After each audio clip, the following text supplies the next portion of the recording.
Next at 10, you hope it never happens at any school, but Ridgeland stages an active shooter drill just in case. Plus, the city of Jackson hears their complaints. A Taking Back Our Streets update on the resurfacing project going on. And it's NFL draft time. See if Mississippians make it this round.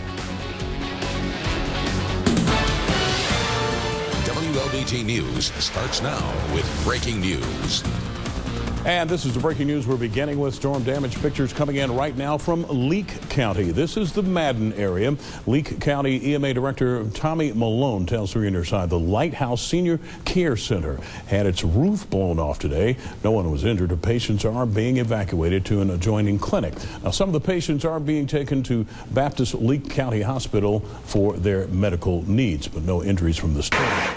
All right, let's get right to First Alert. Chief Meteorologist Dave Roberts for the very latest on this. And Dave, could we see that particular radar of that particular storm? Yeah, we're going to go zoom in on that in a second. But first, I just want to calm everybody's concerns. Yeah. We do not have any more storms really to be concerned with overnight tonight, especially of that magnitude. This is a live look at First Alert Doppler. And yeah, there are a few showers out there, but nothing like what we had earlier today. So I just want to clear that up. But we do have those showers and storms out there. A lot of this activity shifting south and east. What came through Leake County was actually part of this band earlier this evening, and we take the radar back to about 6:30, 6:45, somewhere in that area, and that's where these storms were blowing through the Madden community, which is an extreme eastern Leake County. There's Carthage, there's Madden. Let's go in even closer now, and I'll take you down to street level where this is located. This is Thagard Road where this was reported, and we had some damage. This is what the radar looked like right when the wind damage took place.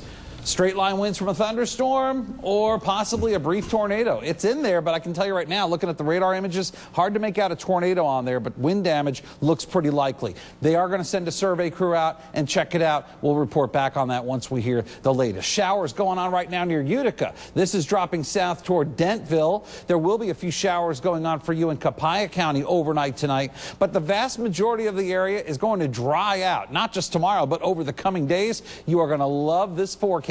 I'll have it for you in a few minutes. Our developing tonight, a man is in custody in Warren County after a manhunt involving multiple law enforcement agencies tonight. Officials found that man after searching the area near the Ceres Industrial Complex in Flowers. Warren County's K-9 unit, Vicksburg's K-9 unit, and Mississippi Highway Patrol all assisted in the search. The suspect was taken into custody near I-20 at the Flowers exit. And just in tonight, a suspect in a recent deadly hit and run has turned himself in to Jackson police. There he is, 32-year-old Guy Wright, charged with felony leaving the scene of an accident after a collision Saturday morning on I-55 East Frontage Road near Briarwood Drive. 21-year-old Zachary Spell was killed after he was struck by the car Wright was driving. New at 10, what if an active shooter showed up on a local school campus? It's not a risk Madison County schools willing to take. So today, they launched an active shooter training exercise at Ridgeland High School. Don't shoot! Don't shoot!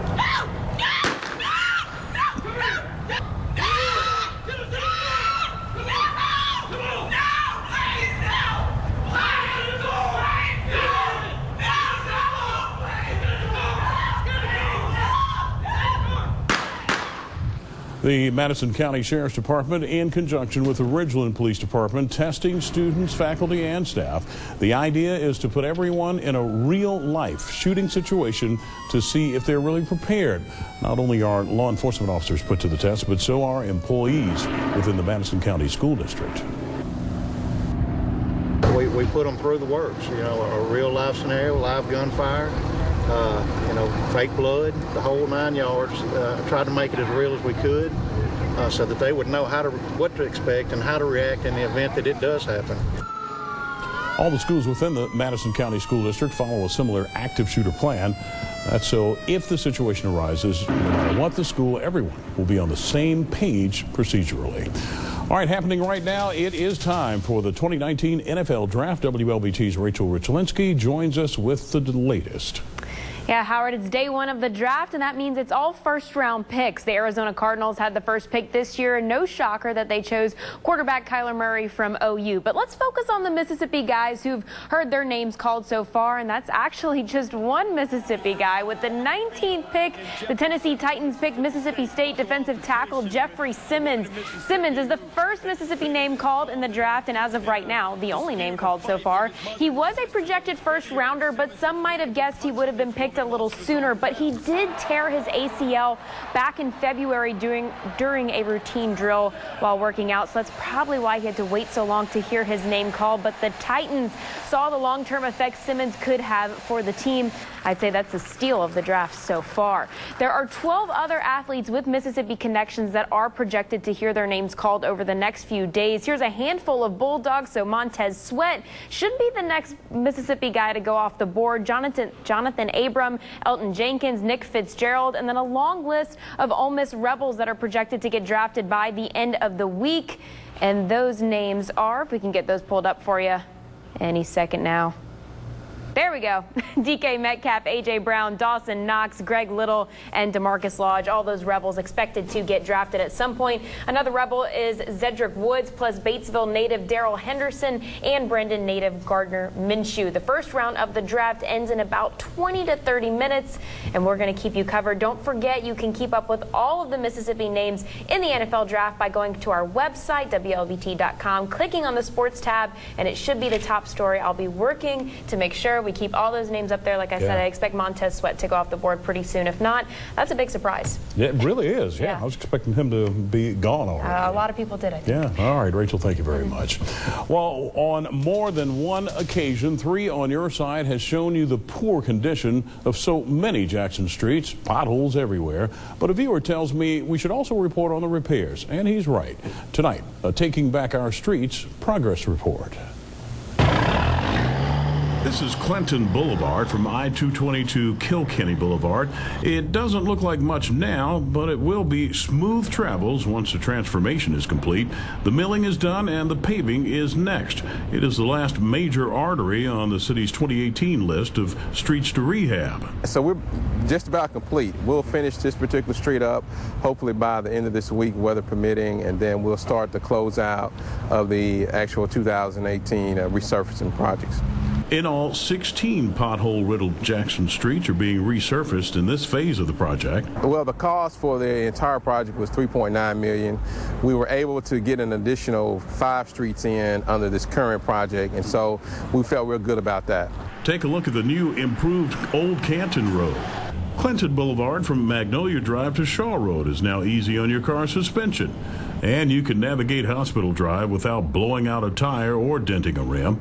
Williams says it's possible some neighborhood streets will be addressed in the next phase. But right now, we really want to address those streets around schools, either hospitals or major or light arterials. There is progress. It is slow, but just remember that, our streets didn't deteriorate overnight. It's been a long process, and so it's going to take some time for us to get up where we need to be, but we are focused and committed on doing that. So we realize that, as with anything, it's just always an inconvenience when you're trying to do rehab work on your streets, but we just ask the public to be patient, and I think they'll be satisfied with the product once we get done. Now, the streets that will make the next phase of the resurfacing project have not yet been decided. When they are, we'll let you know. New tonight, 3 on your side is checking on a railing that needs repairs in Jackson at Silas Brown Street and Jefferson Street.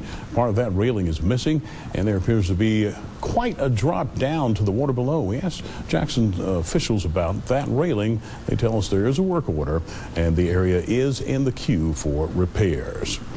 New at 10, the Mississippi Department of Transportation holds a public meeting in Port Gibson. They want Claiborne County residents to voice their opinions on a proposed expansion of Highway 61. 3 on your side's Nick Ducote is in Port Gibson with new details. MDOT and Highway 61 right behind me are looking to add another set of lanes in the near future. Legislators in 1987 passed mandates saying the two-lane highway on the north and south ends of historic Church Street must be expanded to 4 lanes. In 2008, many people were not for the expansion, saying it would interfere with the trees and the scenery of the historic district. Today, residents of the county say they think the expansion will be good for the local economy. I'm excited about the project. It's some 30 years too late. This was a 1987 ahead project, and this is helpful for this community simply because this can jumpstart this community here. The route is a perfect route for this project, and we're excited.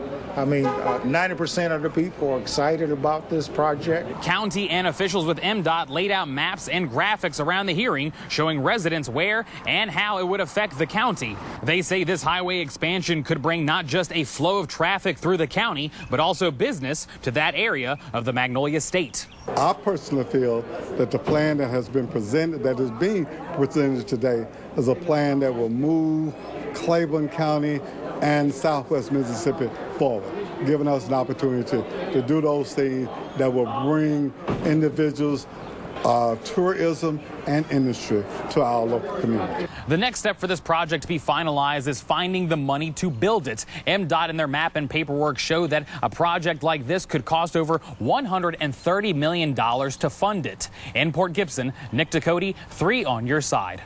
We first reported last night the miscalculation that left a multi-million-dollar gap in funding for teacher pay raises. And tonight we're asking districts what impact it'll have on their budgets. The database of the Department of Education that they use mistakenly listed some special funded teachers like special ed, gifted, and career and technical as ineligible for state funding. Now, most districts are preparing to start budgeting for next school year. This shortfall will mean they'll have to dip into reserves and operate on good faith that the legislature will approve a deficit appropriation in 2020. Of course, we noticed it was short off of what our calculations were. And of course, what most superintendents do, we start calling our buddies and saying, hey, does yours look, does something look funny with yours as well? And of course, we quickly found out, most everyone across the states, numbers were off. And the larger the district, the more they'll have to dip into reserves. As an example, Madison County Schools allocation is $629,000 short. Governor Bryant has made it clear he will not call a special session. Therefore, it'll likely be January when the legislature returns before lawmakers can consider a deficit appropriation for the districts. Next at 10, the field of Democratic candidates running for president gets even more crowded.